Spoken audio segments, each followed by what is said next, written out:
Hello friends, welcome to the new episode of my channel. আমি Prince এবং এখন একটা বড় সড়ো ব্যাপার নিয়ে কথা বলবো। তো আমরা যদি দেখি এবছর অনেকগুলো মেনস্ট্রিম কমার্শিয়াল কাজ আসছে এবং প্রথম যেভাবে শুরু হয়েছে এই বছরের কমার্শিয়াল দিকটা সেটা খুবই জঘন্যতম। মানে সেন্টিমেন্টাল একটা ভালো সিনেমা হওয়া সত্ত্বেও যেরকম বিজনেস করেছে সেটা খুবই হতাশাজনক এক কথায় বলতে গেলে। জাস্ট মেনে নেওয়া যায় না এরকম টাইপেরই ব্যাপার। কারণ এই সিনেমাটা দিয়ে তারা কিন্তু একটা বিরাট কিছু চেষ্টা করেছিল। এবার একটা প্রোডিউসার, একটা হিরোর ইচ্ছে থাকতেই পারে যে হ্যাঁ, একটা চলো ট্রাই করে দেখি। এবার সেই ট্রাইটা যদি না সার্থক হয় তখন একটা জায়গা থেকে স্বাভাবিকভাবেই একটা ডিপ্রেশন চলে আসে যে এত বড় কাজ আমি কেন ইনভেস্ট করব? যেখানে ছোটখাটো কাজ বেটার চলছে। তো এই মুহূর্তে আপনাদেরকে জানিয়ে রাখি, ইয়াস কিন্তু ৩ টে বড় সিনেমা আনার প্ল্যান করেছিল, যার মধ্যে একটা অলরেডি রিলিজ করেছে, যেটা হচ্ছে 'মেন্টাল'। এবার ইয়াসের হাতে কিন্তু আরও ২ টো বড়সড় মেইনস্ট্রিম কমার্শিয়াল কাজ রয়েছে। যার মধ্যে একটা হচ্ছে 'শিকার', যেটা একটা বিরাট বড় কাস্টিং নিয়ে ইয়াস এবং নুসরাত তো রয়েছে, তার সঙ্গে, সঙ্গে ঋতুপর্ণা সেনগুপ্ত রয়েছে একটা ইন্টারেস্টিং ক্যারেক্টারে।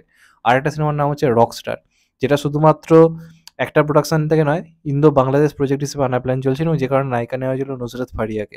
এবার যেটুকু আমি ইন্টারভিউ নিয়েছিলাম ইয়াসের, সেখানে ইন্টারভিউতে একটা কথা বলেছিল যে আগে আমি এটা নিয়ে ভাবি, আর তুমি যদি আমায় জিজ্ঞাসা করো বাকি দুটো সিনেমার কথা, তাহলে সেই দুটো সিনেমার শ্যুট কমপ্লিট হয়ে গেছে, খুব শীঘ্রই সেটার অ্যানাউন্সমেন্ট হবে, এমনটা জানিয়েছিল। এবার এই সিনেমাটা এতটাই বাজে একটা বিজনেস করেছে, মাল্টিপ্লেক্স কালেকশন মাত্র 2 লাখ এবং সেকেন্ড সপ্তাহ থেকে জাস্ট ওয়াশ আউট হয়ে গেছে। তো এরপর এখন স্বাভাবিকভাবেই একটা প্রডিউসার এই ধরনের সিনেমাগুলোতে ইনভেস্ট করা প্রচণ্ড ভয়ঙ্কর একটা ব্যাপার। তো যে কারণে আপনাদেরকে বলে রাখি, এই যে দুটো সিনেমা আসার কথা রয়েছে 'শিকার' এবং 'রকস্টার', এই দুটো নিয়ে কিন্তু বিরাট রকম কিন্তু একটা চাপের ব্যাপার কিন্তু কোথাও গিয়ে হচ্ছে। তার কারণ হচ্ছে 'মেন্টাল' সিনেমাটা কিন্তু একটা প্রডিউসার হিসেবে বিরাট একটা লোকসানের জায়গা কিন্তু তৈরি করেছে এবং একটা জিনিস বুঝিয়ে দিচ্ছে যে এখন কিন্তু মেইনস্ট্রিম কমার্শিয়াল সিনেমায় মার্কেটে নিজের জায়গা অ্যাচিভ করা প্রচণ্ড কঠিন একটা কাজ। এরকমই মেন্টাল সিনেমাগুলো ২০০২, ৬, ৭, ৮, ৯ এরম টাইমে এলে হয়তো আজকে অন্য রেসপন্স হতে পারত। কিন্তু ২০২৪ এ দাঁড়িয়ে এখন চলা খুব ডিফিকাল্ট হয়ে দাঁড়াচ্ছে। সিনেমার গান যতই হিট হোক, সিনেমার রিলস যতই হিট হোক, ট্রেলার যতই লোকে অ্যাকসেপ্ট করুক, লোকে হলে যাওয়ার ক্ষেত্রে জিনিসটা কনভার্ট হচ্ছে না। তো যে কারণে এখন এই যে দুটো সিনেমা রয়েছে, যেটার পেছনে প্রচুর টাকা অলরেডি ইনভেস্ট করা হয়ে গেছে। একটা হচ্ছে 'রকস্টার', যেটাতে বাংলাদেশের নায়িকা নুসরাত ফারিয়া রয়েছে। ইয়াসদা নিজে এখানে পুরো অন্যরকম লুক, একটা পিওর মাস অ্যাকশন মুভি এটা করেছে। 'শিকারেও' প্রচুর অ্যাকশন রয়েছে দুটো সিনেমার মধ্যে। তো এই দুটো সিনেমা যদি মেন্টাল ভালো চলতো, তাহলে কিন্তু যেকোনো একটা এই বছরে কিন্তু রিলিজ করার কিন্তু প্ল্যান ছিল। এবার যেরম কালেকশন করেছে মেন্টাল, তো এখনো অবধি সবথেকে বড় ভরসার জায়গা রয়েছে ৩ টে। 'মির্জা', 'খাদান' এবং 'বুমেরাং'। এই ৩ টে এই বছরে বিরাট বড় কিছু কমার্শিয়াল কাজ আসছে। এই ৩ টে যদি সাকসেস পেয়ে যায় ৩ রকমভাবে, যদি সাকসেস পায়, তাহলে কিন্তু এই বছর আরও যে দুটো কাজ ইয়াসের আসার কথা রয়েছে কমার্শিয়াল ওয়েতে, সে দুটো কাজ কিন্তু আসবে। সেটা হচ্ছে 'রকস্টার' এবং 'শিকার', যে দুটো শুটিং পুরোপুরি কমপ্লিট, সিনেমার কাজ পুরো রেডি, শুধুমাত্র আসারই অপেক্ষা। এমনটাই ব্যাপার রয়েছে। কারণ এগুলোর শুটিং কিন্তু অনেক আগে হয়ে গেছিল। এখন অবধি রিলিজ ফেলে রাখা হয়েছে শুধুমাত্র মেন্টালের বক্স অফিসটার উপর নির্ভর করে। মেন্টাল বক্স অফিসে ফ্লপ হয়ে গেছে। এখন পরপর বেশ কিছু আরও কমার্শিয়াল কাজ আসবে। যার মধ্যে রয়েছে 'খাদান', যার মধ্যে রয়েছে হচ্ছে 'মির্জা', যার মধ্যে রয়েছে হচ্ছে 'বুমেরাং'।